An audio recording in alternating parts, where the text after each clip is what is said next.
नमस्कार दोस्तों, स्वागत है आपका स्टेनो गुरु यूट्यूब चैनल में। दोस्तों आज की वीडियो में हम लोग प्रैक्टिस करेंगे 100 शब्द प्रति मिनट की स्पीड से डिक्टेशन, जो कि एडिटोरियल मैटर होगा, लेकिन शब्द इसमें करंट के भी आए हैं, अच्छे शब्द आए हैं, तो आप लोग इसको जरूर प्रैक्टिस करिएगा और कमेंट करके बताइएगा कितनी मिस्टेक आ रही है। पीडीएफ से मैच करा के पीडीएफ इसका आपको हमारे टेलीग्राम पर मिल जाएगा। टेलीग्राम का लिंक वीडियो के डिस्क्रिप्शन में दिया गया है। वीडियो पसंद आए तो वीडियो को लाइक कर देना और चैनल पर पहली बार आए तो सब्सक्राइब करके नोटिफिकेशन बेल जरूर ऑन करना, जिससे हमारी इंपॉर्टेंट वीडियो आपसे मिस ना हो। दोस्तों यह डिक्टेशन आपकी राजस्थान सचिवालय स्टेनोग्राफर और Bihar ASI stenographer, SSC stenographer और आरआरबी स्टेनोग्राफर के लिए लाभकारी होगा। इसके अलावा दोस्तों अगर आप डेली डिक्टेशन चाहते हैं तो आप चाहें तो हमारे चैनल का मेंबरशिप ले सकते हैं, हमारे पेड ग्रुप को ज्वाइन कर सकते हैं, जिसमें आपको डेली 3 से 4 डिक्टेशन मिलेंगे, उसकी पीडीएफ मिलेगी, आउटलाइन और जो हमारी मंथली ई बुक होती है वो साथ में प्रोवाइड किया जाएगा। अधिक जानकारी के लिए आप चाहें तो हमें मेल कर सकते हैं या कमेंट बॉक्स में कमेंट करके पूछ सकते हैं। हमारी मेल आईडी है studyforstenographer@gmail.com। तो ज़्यादा समय ना लेते हुए चलिए स्टार्ट करते हैं।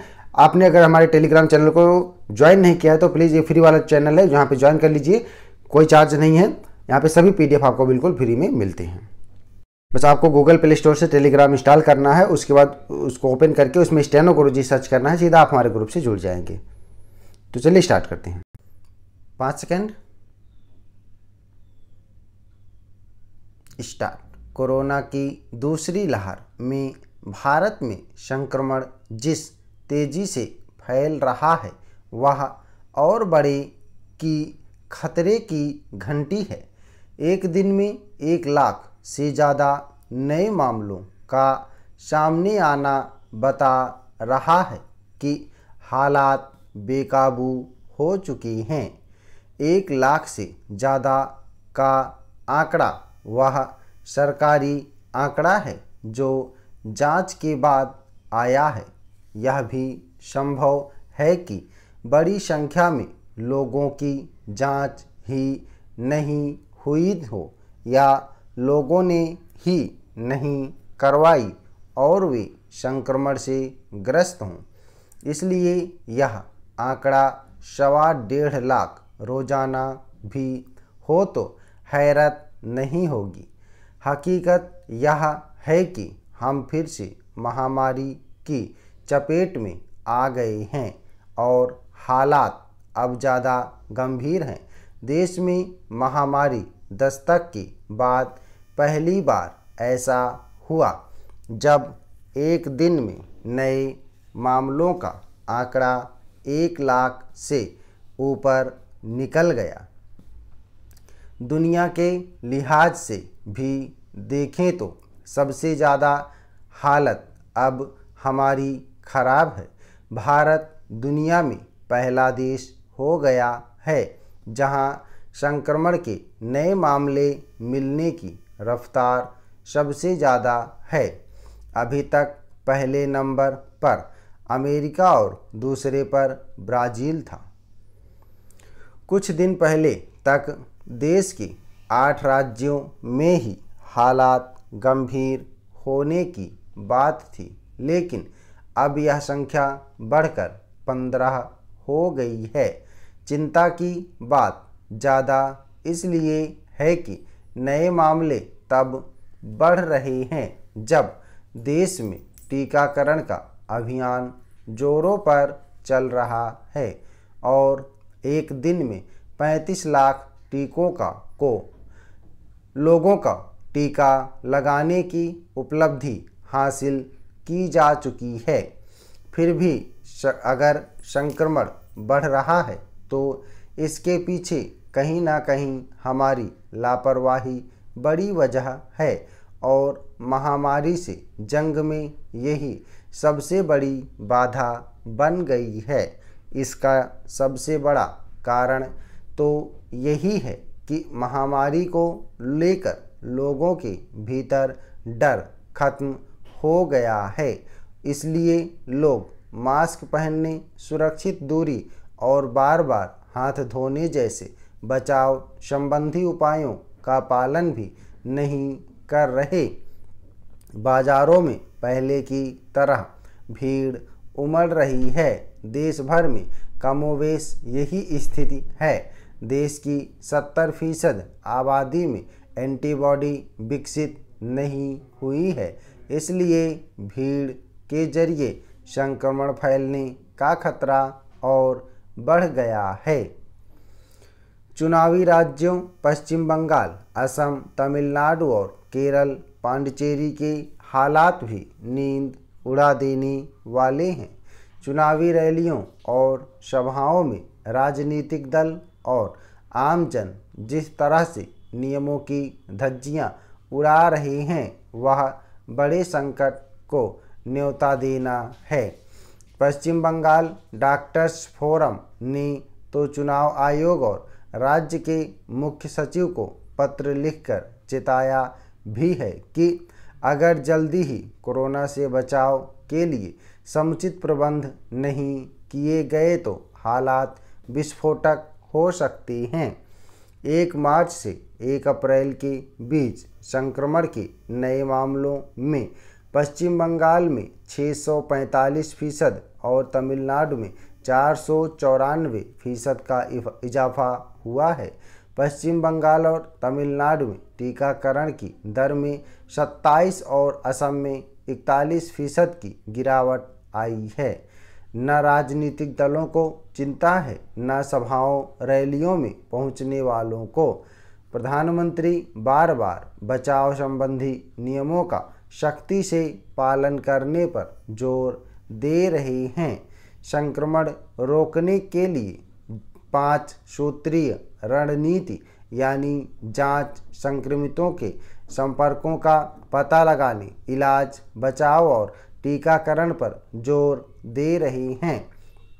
पर हैरानी होती है यह देखकर कि कहीं भी कोई भी इनका पालन नहीं कर रहा। यह लापरवाही की पराकाष्ठा है।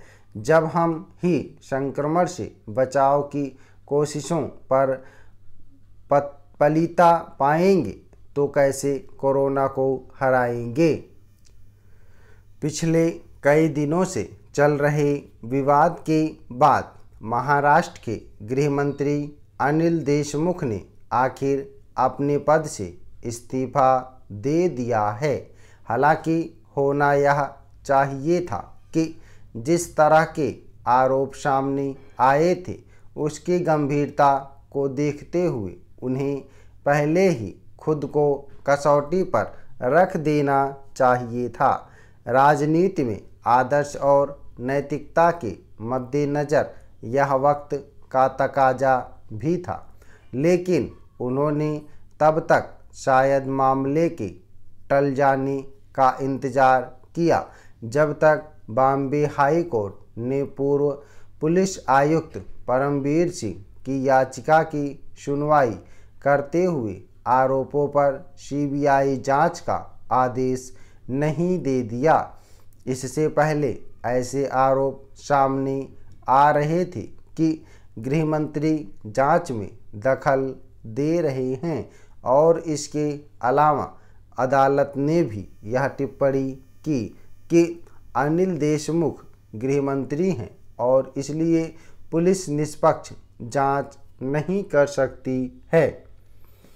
इस लिहाज से देखें तो निश्चित रूप से अब इस मसले पर उनके इस पक्ष पर गौर किया जा सकता है कि सीबीआई जांच को देखते हुए उनका पद पर बने रहना नैतिक रूप से सही नहीं है। अब यह महाराष्ट्र के मुख्यमंत्री उद्धव ठाकरे पर निर्भर है कि आगे वे क्या रुख अख्तियार करती हैं। फिलहाल खबरों के मुताबिक उद्धव ठाकरे सरकार और अनिल देशमुख ने बॉम्बे हाई कोर्ट के आदेश के खिलाफ सर्वोच्च न्यायालय जाने की बात कही है।